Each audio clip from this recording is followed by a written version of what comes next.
Alors bonjour à tous. Merci de nous tout d'abord et merci à Julie et Rémi qui nous ont invités.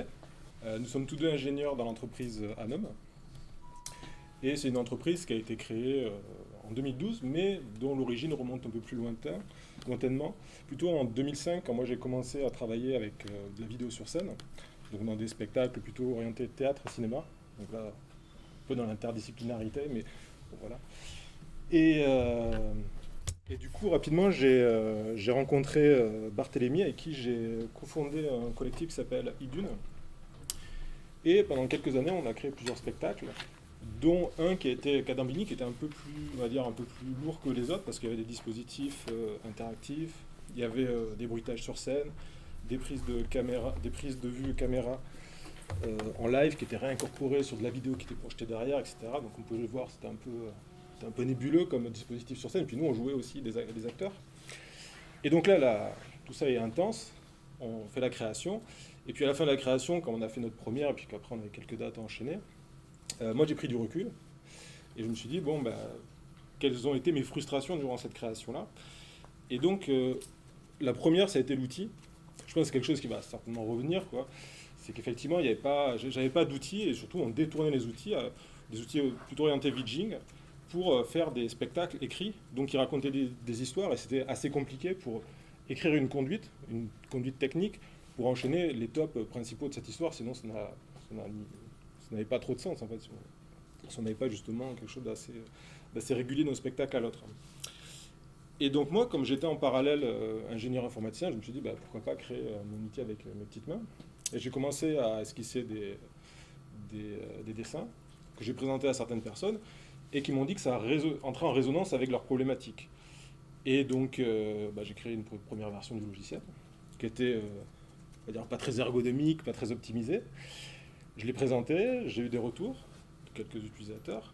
Du coup, ça m'a permis d'en présenter une deuxième, puis une troisième, puis heureusement, au fur et à mesure, l'outil s'est amélioré.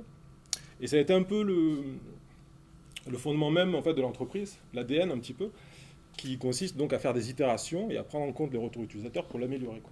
Donc vraiment d'être un peu comme on disait tout à l'heure à la conférence d'avant, d'être dans la pratique.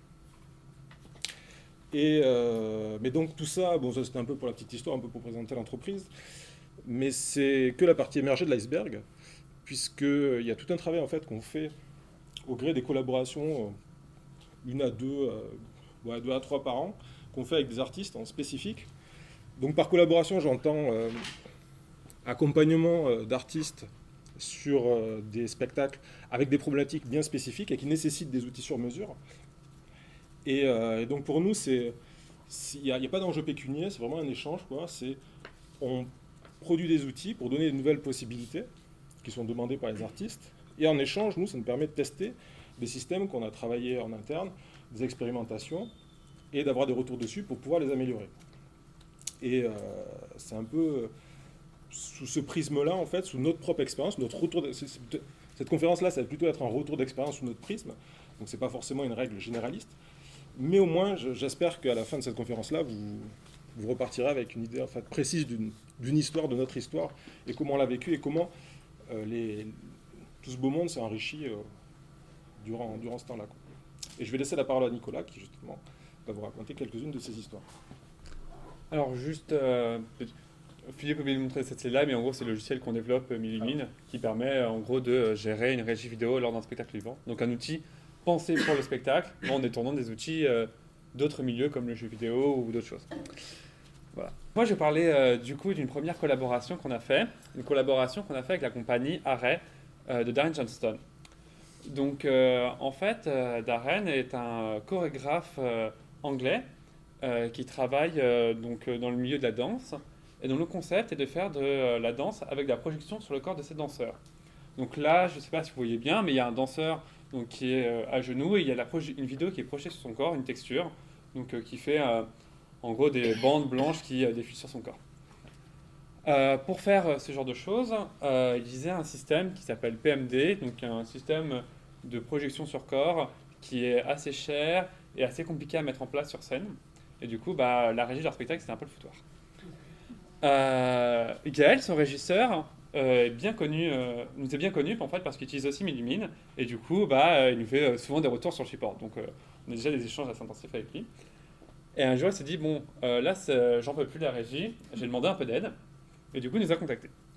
Il a dit est-ce que vous pouvez simplifier un peu cette régie? On s'est dit bah ça tombe bien parce que nous on est justement en train de travailler sur des technologies de tracking. Et on faisait ça un peu dans notre coin en fait, dans notre grotte, en faisant joujou avec des caméras, etc. On n'avait pas forcément de cas concrets d'application. Du coup, là, bingo, on pourra peut-être faire un truc un peu plus réel et travailler directement avec des artistes sur scène pour faire des choses intéressantes. Donc on a commencé à réfléchir aux solutions qui existaient actuellement pour faire ce genre de choses. Donc il y a sûrement la bien connue Kinect dont vous avez déjà entendu parler. Bon, il y avait PMD, il y a aussi Blacktracks, MojoP ou VStack. Toutes ces solutions-là ont plusieurs contraintes. La Kinect, ça en a déjà servi, beaucoup de latence et c'est pas fiable du tout. Et les autres solutions comme PMD, Blacktracks, MojoP ou VStack sont très coûteuses et avec des régies qui sont compliquées à mettre en place. Donc ça marche pas pour le théâtre en fait, ça. Surtout qu'on n'a pas forcément une grosse économie et beaucoup de temps. Donc on a essayé de trouver un autre système, une autre solution. Et donc on essaie de réduire au maximum la régie et d'avoir juste un vidéoprojecteur, une caméra, et avec ça de réussir à traquer un comédien sur scène, où est-ce qu'il soit sur scène, et approcher la vidéo sur son corps à chaque fois. Donc pour ça on a fait on est passé par une petite astuce assez simple en fait, c'est essayer de traquer la position de ses pieds sur scène, faire un masque, et à partir de là de reprocher le masque sur lui. Donc je ne rentrerai pas plus dans les détails, hein, on pourra en discuter plus longuement plus tard. Mais voilà, donc on a essayé de penser à cette solution-là pour eux et de la mettre en place. Et à la fin, de développer toute une solution qui soit clé en main pour eux, de l'intégrer directement dans notre logiciel pour qu'ils soient un minimum autonomes avec cette solution-là, sur scène, et qu'ils puissent après ça tourner en toute autonomie.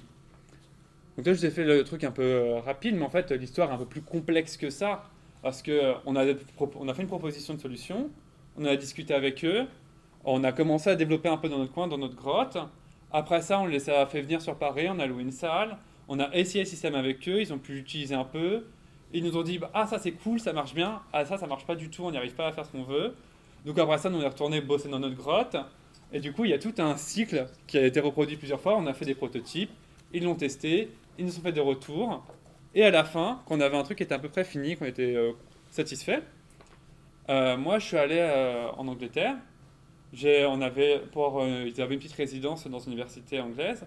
Et du coup, je les ai formés à utiliser le logiciel. Et je les ai formés à utiliser l'outil. Et le but, c'était qu'ils soient complètement autonomes à la fin. Et que du coup, il n'y ait plus besoin d'un ingénieur dans le processus créatif, en fait. Et que nous, en fait, on était là juste pour développer l'outil spécifique dont ils avaient besoin. Et après ça, leur donner un maximum d'autonomie pour qu'ils puissent créer comme ils veulent. Donc ça, c'était la première histoire d'arrêt. Mais il y aura une deuxième histoire avec un autre schéma qui va se passer un peu autrement. Donc Andrea Mondo et Claire Barden, Rémi en a déjà parlé un peu avant. Pour ceux qui ne connaissent pas très bien, en gros, ce sont des scénographes qui sont très connus actuellement pour avoir participé au spectacle Pixel avec Merzuki. Ces scénographes ont pour particularité de travailler avec la notion de particules. Et donc là, vous avez les danseurs de Merzuki, et derrière, vous avez les projections de particules, et il va y avoir une interaction entre les danseurs et les nuages de particules. Il n'y a pas de souci, c'est du spectacle vivant, il peut y avoir des accidents. Et, donc ils ne font pas que des collaborations, ils font aussi leur propre spectacle. Donc Rémi a montré quelques-uns de leurs autres spectacles dans ses slides. Et en fait, là, ils travaillent sur un nouveau spectacle, ils nous ont contacté, qui s'appelle Le Mouvement de l'air, où ils voulaient réfléchir justement à la notion de comment retranscrire ce mouvement d'air sur un spectacle et comment danser avec ça. Quand ils nous ont contactés, parce qu'on les connaît bien, parce que pareil, ils utilisent nos outils, donc on a pas mal échangé avec eux. Je ne pense pas directement. En fait, ils voulaient créer une anamorphose sur scène. En gros, là, comme vous voyez, il y a un comédien qui danse attaché à un fil, et on a l'impression qu'il y a des feuilles qui vont voler autour de lui. En fait, ça, c'est des projections 2D qui vont être au sol et sur les deux murs, et par un effet d'anamorphose, donc de déformation géométrique, on va avoir l'impression que les feuilles tournent autour de lui parce qu'on s'est mis selon le bon angle de vue. Donc, ils nous ont demandé de faire ça, ce qui tombait aussi bien. Donc là, on est à peu près dans la même histoire qu'avec Darren. Hein. Nous, on travaille déjà un peu sur les effets d'anamorphose dans notre coin. Ils nous ont contacté pour ça. Du coup, on s'est dit super, on va essayer avec eux sur scène. Mais en fait, l'histoire va pas s'arrêter là avec eux et on va un peu dériver. Parce que nous, en même temps, on travaillait sur d'autres choses. En fait, donc on est des informaticiens, donc on est aussi des gros geeks. Et donc on aime bien le jeu vidéo, on aime bien le cinéma, les effets spéciaux. Et à chaque fois, on voit des effets de fumée sur scène. Enfin, dans le jeu vidéo, c'est trop marrant, on aimerait bien faire ça nous aussi. Du coup, bah, nous, dans notre coin, on a commencé à travailler sur ces effets de fumée pour le défi, en fait, pour voir si pour en faire quelque chose d'intéressant. Et du coup, donc voilà, j'ai commencé à développer un petit effet de fumée comme ça. Et un jour, lors de nos réunions de travail, lors de, vous savez, ce gros processus d'itération, la grande sœur que je vous ai montré avec Adrien Mondo, pour Darren, mais qui se faisait aussi avec Adrien Mondo et Claire Barden, bah, on leur montrait l'anamorphose et en un moment, on leur dit, bah, regardez, on bosse aussi là-dessus en ce moment. Qu'est-ce que vous en pensez? Et là, ils se sont dit, c'est génial, mouvement de l'air, de la fumée, on peut peut-être faire quelque chose avec sur scène.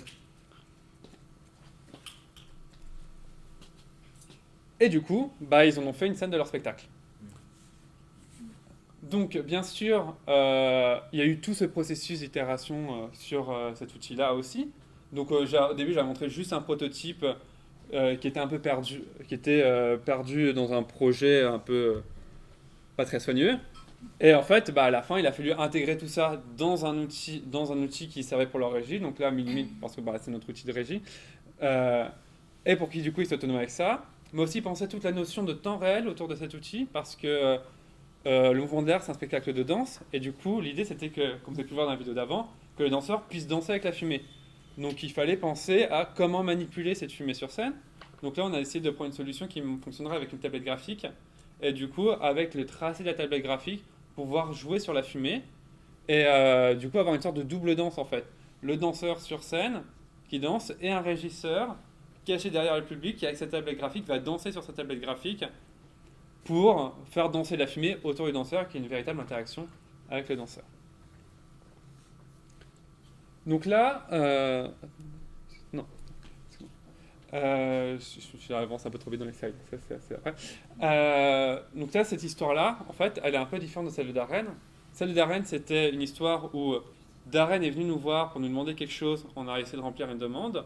Et là, cette histoire avec Adrien Mondo et Claire Barden, c'est qu'ils viennent nous voir pour nous demander quelque chose. En fait, ce qui se passe, c'est que nous, on va leur montrer autre chose aussi. Et le spectacle, la création va évoluer grâce à cette intervention, à cet accident qui n'était pas forcément prévu à la base. Je vais donner la parole à Philippe pour la prochaine partie. Ok. Donc effectivement, voilà, j'espère qu'à travers ces deux histoires, vous avez un peu pu saisir comment nous avons pu, modestement, bien évidemment, apporter notre pierre à l'édifice et avoir une petite influence sur les créations. Et comment aussi tout ça se détermine un peu par le hasard, parce que tout, justement, n'est pas écrit, tout n'est pas anticipé. Et tout ça est possible aussi parce que nous avons la chance, en fait, d'être un lieu de rencontre. Nous avons la chance de pouvoir rencontrer beaucoup de personnes du milieu, justement, du théâtre, de la danse.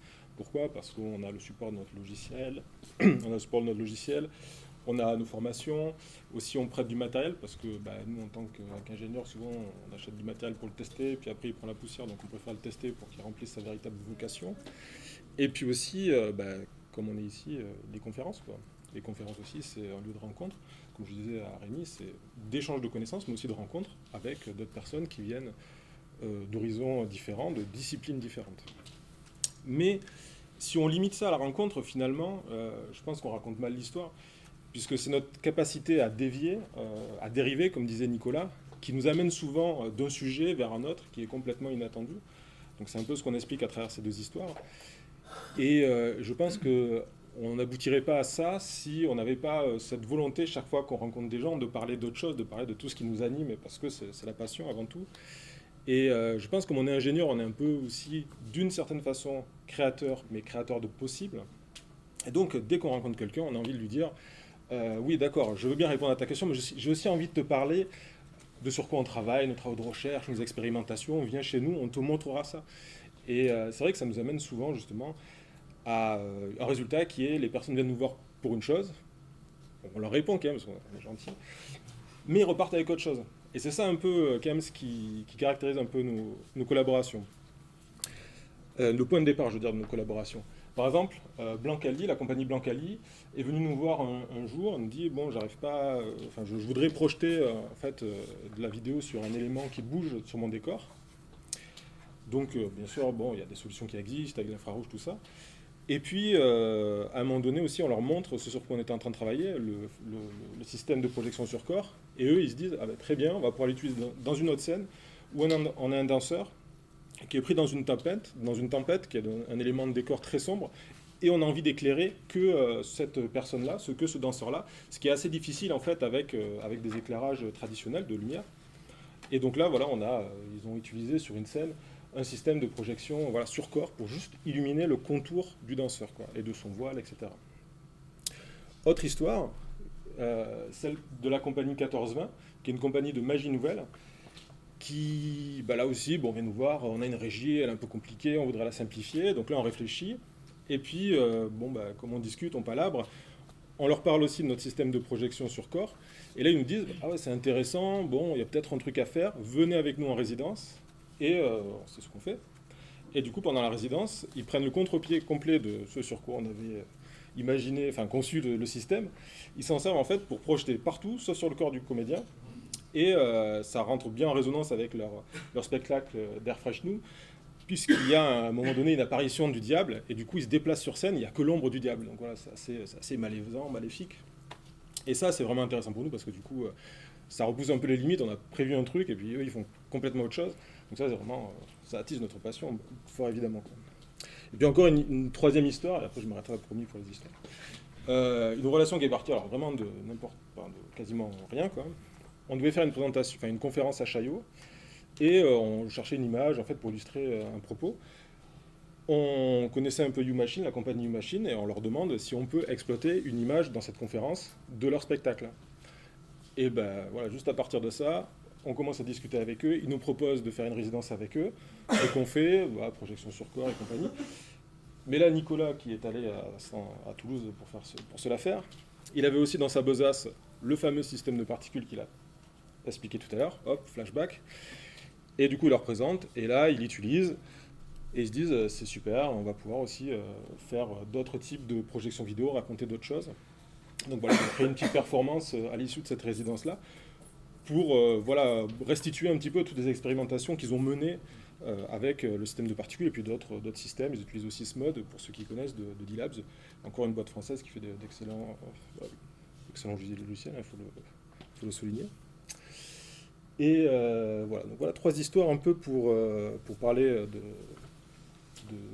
de tout ce phénomène de déviation quoi, qui nous amène par les divergences, les ambiguïtés, à parfois avoir un tilt, soit du côté de l'artiste, soit de notre côté. Et c'est ça, je pense, qu'il faut vraiment retenir. Il ne faut pas hésiter à diverger lorsqu'on discute de spectacle.